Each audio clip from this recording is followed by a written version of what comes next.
Selamat pagi sahabat Ragam, apa kabar Anda hari ini? Semoga dalam keadaan sehat walafiat. Selama 30 menit ke depan, Ragam Indonesia hadir menemani aktivitas Anda dengan serangkaian informasi yang menarik dan tentu saja unik dari berbagai daerah di Nusantara. Ada apa saja? Berikut informasinya.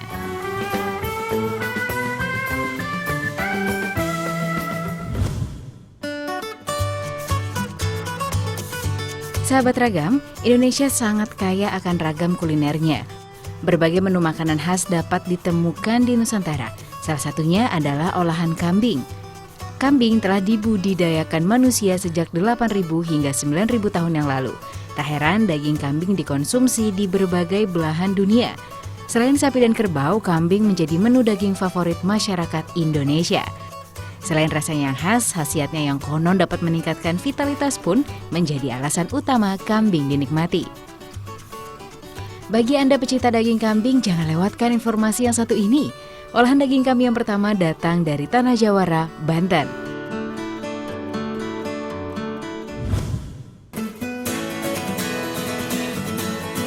Sahabat Ragam, Banten punya olahan kambing yang sudah melegenda, rabek kambing. Kuliner ini punya sejarah kuat dengan Kesultanan Banten di abad ke-15 dan juga dipengaruhi oleh cita rasa Timur Tengah. Rabek merupakan masakan berbahan dasar daging dan berkuah seperti semur. Meski sama-sama berkuah, rabek tetap berbeda dengan semur yang memiliki cita rasa manis dan gurih yang berasal dari kecap dan bawang putih. Rabek memiliki cita rasa pedas dengan bumbu dasar bawang merah, bawang putih dan lada. Rasa pedasnya menjadi lebih kompleks. Agar lebih unik dan lebih kaya rasa, rabek juga ditunjang dengan bumbu lainnya seperti jahe, lengkuas, cabai rawit, biji pala, dan kayu manis. Hasil dari pencampuran air murni dengan bumbu rempah tadi menghasilkan kuah rabek yang berwarna coklat serta bisa menghangatkan tubuh. Kuah ini juga dipercaya dapat mengurangi kandungan lemak. Cara membuatnya pun tidak terlalu rumit. Haluskan bahan-bahan seperti jahe dengan jumlah yang cukup banyak, lengkuas, merica, cabai rawit, kemiri, bawang merah dan bawang putih, cengkeh, dan air secukupnya. Setelah daging direbus dan dipotong-potong, lalu dimasukkan ke dalam tumisan bumbu-bumbu yang telah dihaluskan. Air sisa rebusan daging atau kaldu kemudian dicampurkan ke dalam tumisan daging dan bumbu, lalu dimasak sampai kuah mengental dan meresap ke dalam daging. Untuk menghilangkan bau perengus kambing, biasanya bisa ditambahkan daun salam dan bunga lawang untuk menampilkan harum harum. Dalam perjalanan waktu, rabik pun berubah menjadi rabek seperti sekarang. Bagaimana? Sahabat Ragam penasaran dengan cita rasa unik dari rabek kambing Banten?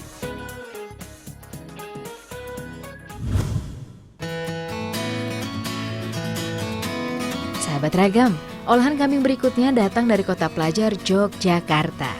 Jangan salah, olahan kambing di sini bukan sembarang olahan, karena bahan yang dimasak adalah olahan dari kepala kambing. Cukup ekstrim memang saat pertama kali mendengar tentang rumah makan ini.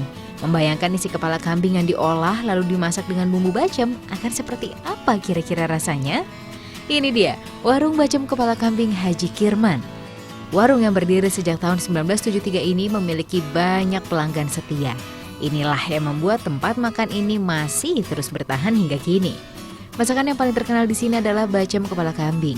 Cukup dengan merogoh kocek Rp20.000, maka satu porsi baceman kepala yang sedap siap Anda nikmati. Sebelum diolah, kepala kambing dibersihkan terlebih dahulu dari kotoran dan bulu-bulu yang menempel. Bagian-bagian kepala yang sudah dipreteli dan dipilah, kemudian direbus dengan bumbu bacem selama kurang lebih 3 jam. Bumbu bacemnya sendiri terbuat dari gula jawa, jahe, sereh, daun jeruk, daun salam, dan kelapa. Setelah bumbu meresap, kepala kambing kemudian digoreng hingga kering. Anda bisa memilih sendiri bagian kepala kambing mana saja yang ingin dinikmati. Hidangan baceman kambing yang satu ini terdiri dari seluruh bagian kepala kambing, mulai dari otak, daging pipi, mata, lidah, cingur, kikil, dan daun telinga. Kalau ingin mencoba semuanya, tinggal pesan saja yang campur. Sebagai pendampingnya disediakan juga sambal kecap yang sedikit encer. Warung Haji Kirman berada di Jalan Kaliurang kilometer 7 sebelah timur Pasar Colombo, daerah Babadan Baru. Warung ini mulai melayani pelanggannya setiap hari mulai jam 3 sore sampai jam 9 malam. Dalam sehari, warung ini bisa menghabiskan hingga 20 potong kepala kambing. Sedangkan saat lebaran bisa meningkat sampai 30 potong setiap harinya. Anda berani mencoba?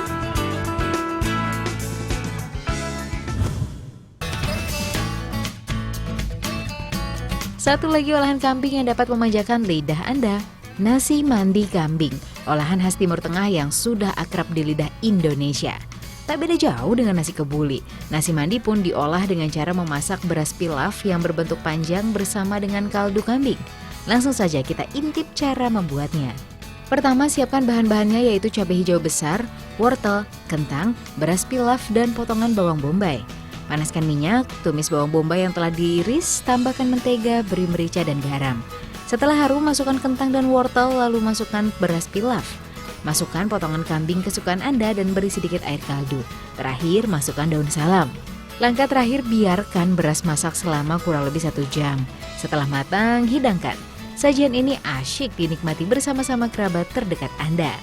Makanan berbahan dasar kambing memang disukai masyarakat, namun juga dihindari karena kadar lemak dan kolesterolnya yang cukup tinggi.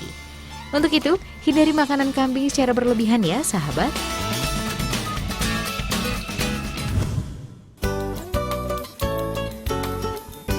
Olahan kambing berikutnya punya nilai kalori terendah loh sahabat, sehingga aman untuk dikonsumsi. Iya, sop sumsum kambing. Cara membuatnya pun sangat mudah. Siapkan tulang sumsum kambing yang telah dibersihkan, beri sayuran di atasnya seperti wortel dan kentang, daun bawang dan bawang goreng, lalu tuang kuah sop panas di atasnya. Sahabat, pilihan terbaik untuk mengolah daging kambing adalah dengan membuatnya menjadi sup.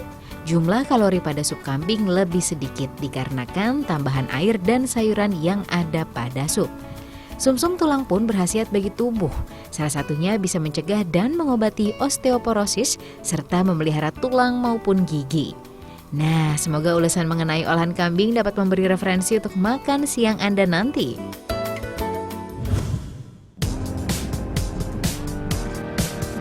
Setelah menikmati sajian menu dari kambing yang enak, sekarang kita akan membahas mengenai hewan amfibi dan reptil yang hidup di Halmahera. Halmahera terletak di Kepulauan Maluku yang merupakan bagian dari Provinsi Maluku Utara. Beragam jenis hewan hidup di sini, di antaranya hewan amfibi dan reptil. Amfibi adalah binatang yang hidup di 2 alam, yaitu di air dan di darat. Termasuk dalam kelas ini adalah katak, salamander, dan cecilia. Sementara reptil merupakan binatang melata. Kebanyakan binatang dari kelas ini menggunakan indera penglihatan, penciuman, dan sentuhan untuk mengenali lingkungan, menangkap mangsa, dan menghindari dari bahaya. Beberapa contoh reptil diantaranya ular, kura-kura, buaya, iguana, komodo, dan kadal. Reptil merupakan binatang berdarah dingin. Mereka menghangatkan tubuh dengan berjemur di matahari. Nah sahabat, berikut kami berikan informasi beberapa hewan amfibi dan reptil yang ada di Halmahera.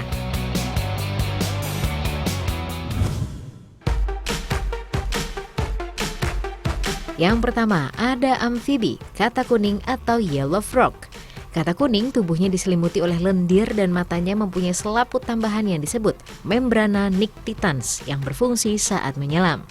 Proses reproduksi hewan ini biasanya dilakukan secara eksternal, yaitu dengan melepaskan telurnya dan dibuahi oleh yang jantan di luar tubuh induknya. Ini merupakan kebiasaan dari hewan-hewan amfibi. Mempunyai warna kuning cerah yang menyelimuti badannya, katak ini akan terlihat mencolok saat berada di habitatnya. Namun katak kuning jenis ini tidak beracun, berbeda dengan katak-katak lain yang mempunyai warna cerah. Biasanya katak jenis ini memiliki racun untuk menghindari musuhnya. Katak kuning hidup dengan cara berkelompok. Satu kelompok bisa terdiri dari 20 hingga 30 ekor katak kuning. Bila Anda ke Halmahera, Anda dapat menemui katak kuning ini di daerah Kobe, Pegunungan Halmahera. Katak ini hidup secara harmoni bersama masyarakat setempat. Sungguh hewan yang cantik, bukan?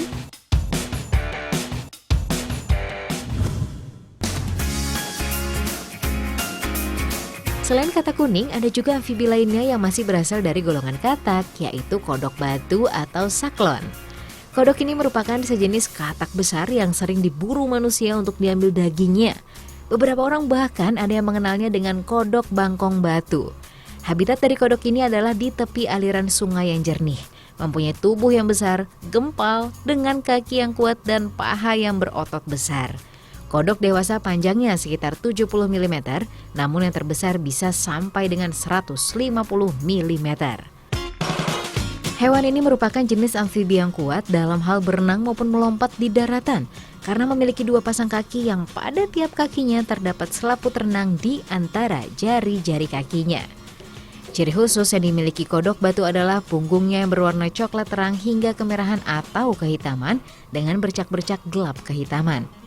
Coret atau bercak kehitaman terdapat di antara kedua matanya, pipi di depan mata, lengan, paha, dan betis. Warna bibirnya belang hitam dan putih. Kulit punggung halus dengan beberapa bintil atau tonjolan membujur. Berbeda dengan kata kuning, kodok batu sangat pintar untuk berkamuflase dengan habitatnya.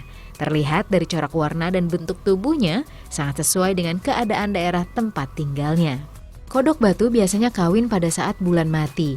Yang betina akan meletakkan telurnya dalam sebuah gumpalan lengket di kolam atau genangan dekat sungai. Jumlah telurnya bisa mencapai 1000 butir.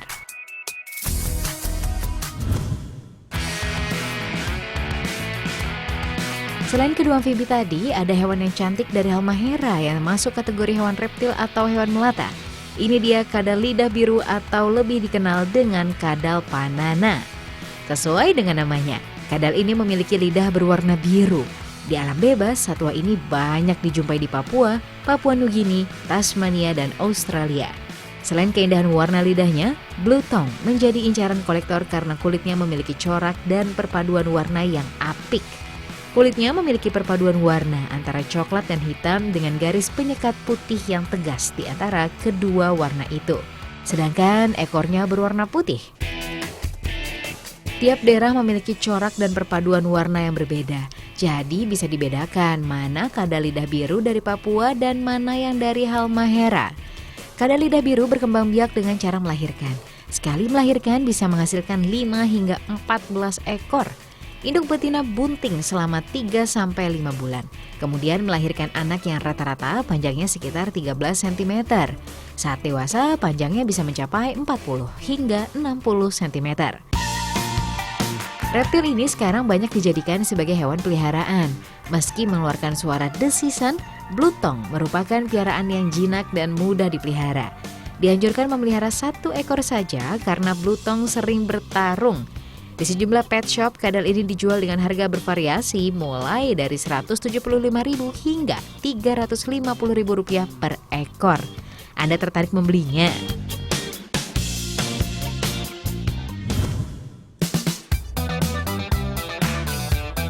Satu lagi reptil cantik yang ada di Halmahera yaitu swalayan. Reptil ini mempunyai kulit yang bisa mengembang seperti layar. Hal ini dilakukan untuk mengelabui pemangsa. Gelambir kulit yang ada di lehernya akan mengembang agar terlihat lebih besar, supaya pemangsa atau kompetitornya takut. Ciri fisik swalayan tergolong unik. Sepanjang punggungnya ditumbuhi duri-duri kecil. Pada hewan jantan, bagian pangkal ekor dilengkapi dengan layar tinggi yang bentuknya mirip layar perahu tradisional Hong Kong. Layar ini digunakan untuk memikat betina saat musim kawin tiba. Reptil yang berkerabat dekat dengan iguana ini umumnya hidup di daerah yang dekat dengan air, seperti tepian dan muara sungai, hutan mangrove, dan tepi pantai. Makanan utamanya sangat bervariasi, mulai dari daun-daunan, buah-buahan liar, serangga, telur, anak burung, hingga mamalia kecil. Saat ini dikenal 3 jenis soa-soa layar, yaitu soa-soa Ambon Hydrosaurus amboinensis, soa-soa Filipina atau Hydrosaurus pustulatus, dan soa-soa Halmahera atau Hydrosaurus weberi. Soa-soa Ambon memiliki ukuran tubuh paling besar dan daerah sebaran yang paling luas, meliputi Pulau Sulawesi, Maluku, hingga Papua Nugini. Soa-soa Filipina memiliki sebaran terbatas di bagian utara negara tersebut. Soa-soa ini berukuran besar dan termasuk jenis kadal yang sangat indah karena memiliki warna kebiru-biruan pada permukaan kulitnya. Soa-soa Halmahera tergolong jenis endemik yang memiliki sebaran terbatas di Pulau Ternate dan Halmahera. Soa-soa ini memiliki ukuran tubuh paling kecil dan lebih ramping dibandingkan 2 spesies soa-soa lainnya. Reptil yang luar biasa ya.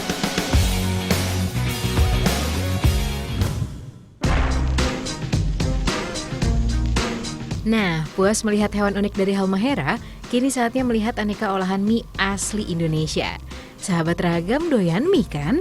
Karena bentuknya yang panjang, mie merupakan simbol kehidupan yang awet atau panjang umur. Tak heran, di negeri tirai bambu, mie sering disajikan saat acara ulang tahun atau perayaan tahun baru. Kuliner asal negeri Tiongkok ini memang sudah menyebar ke seluruh penjuru dunia. Olahannya sudah diadaptasi dan disesuaikan dengan kuliner Indonesia. Aneka olahan mie yang unik telah tercipta menyesuaikan budaya lokal. Yuk, kita simak bersama informasinya.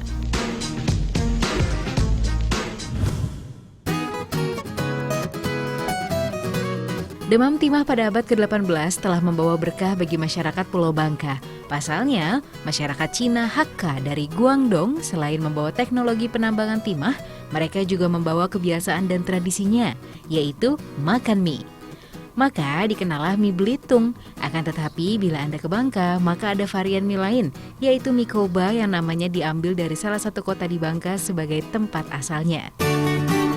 Cukup merogoh kocek sebesar 15.000, Anda sudah bisa menikmati semangkuk mie Koba yang nikmat. Bumbu kuah mie Koba mengandung kaldu ikan tenggiri. Inilah rahasia nikmat dan gurihnya mie Koba. Selain itu, kesegaran mie ini juga diperoleh dari perasan jeruk kunci yang konon hanya tumbuh di Pulau Sumatera saja. Jika Anda suka, tambahkan juga telur rebus. Kolaborasi kuah tenggiri dengan telur rebus menambah cita rasa nikmat pada mie ini. Untuk menikmati mie Koba yang gurih, arahkan kendaraan Anda ke kota Koba di Jalan Kenanga. Hanya 1 jam perjalanan dari pusat kota Belitung. Mie Koba dari Bangka siap mengikat kenangan Anda saat menyambangi pulau ini.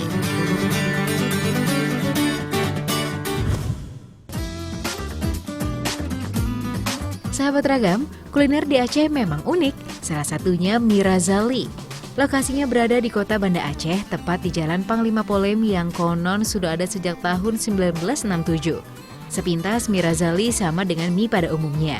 Perbedaan dengan mie lainnya adalah pada bentuknya. Mie Razali terbuat dari tepung dan berwarna kuning atau kerap disebut mie kuning. Ukurannya sedikit lebih besar dari mie biasanya. Meracik mie Aceh tidaklah susah. Bahan dasar yang dipergunakan hanya 2, mie kuning basah dan bumbu. Sahabat, mie kuning ini hanya bertahan 1 hari karena tanpa bahan pengawet. Soal rasa, mie Razali sangat tergantung pada bumbu masak. Bumbunya terdiri dari cabai, bawang putih, dan kemiri dalam jumlah dominan. Kemudian ditambahkan sedikit bawang merah dan kacang tanah. Semua bumbu ini digiling halus hingga akhirnya berwarna merah. Uniknya, saat mengolah mie Razali diperlukan air yang sudah dimasak dengan tulang sapi seperti sop dengan sedikit tambahan garam. Masak di dalam belanga, kemudian tambahkan bumbu serta sedikit rajangan kol atau toge dan bawang daun. Setelah itu baru masukkan mie kuningnya. Beri sedikit air cuka dan kecap manis agar memiliki rasa yang kuat. Sahabat, diperlukan waktu sekitar 2 menit untuk memasak 1 porsi mie Aceh ini. Sebagai pelengkap, bisa juga dengan mencampurkan daging atau udang atau bahkan kepiting. Rasanya dijamin makin sedap. Mie Razali dihidangkan dengan kerupuk mulieng. Untuk menambah kesegaran, tambahkan irisan bawang merah, cabai rawit, serta acar mentimun. Silakan mencoba.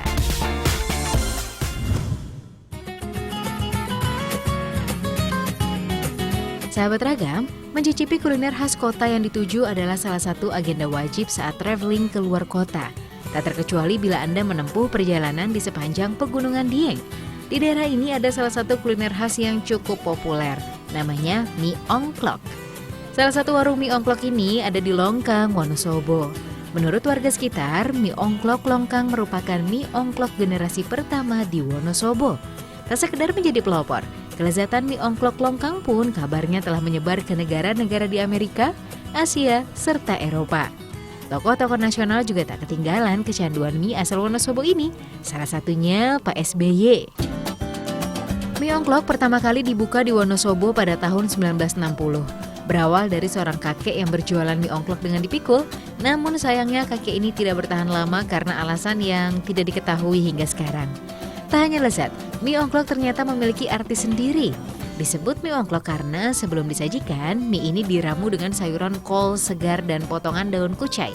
Kemudian dicelup-celupkan ke air mendidih. Inilah yang disebut mie ongklok. Cara pembuatan mie seperti ini hanya ada di Wonosobo loh sahabat. Kol dan daun kucai juga merupakan sayuran khas Wonosobo. Kucai sendiri adalah daun yang terkenal sebagai penurun darah tinggi. Hanya beberapa menit, mie dan campuran sayuran tadi ditaruh di mangkuk dan diguyur oleh kuah. Kuah mie ongklok inilah yang terkenal khas. Kuahnya berasal dari pati yang dicampur gula Jawa, ebi, serta rempah. Supaya rasanya lebih maknyus, tambahkan taburan bumbu kacang, merica, dan bawang goreng. Kelezatannya pun semakin bertambah karena ada sate sapi yang empuk dan tempe kemul yang renyah menyatu dengan rasa mie ongklok yang sedap dan segar.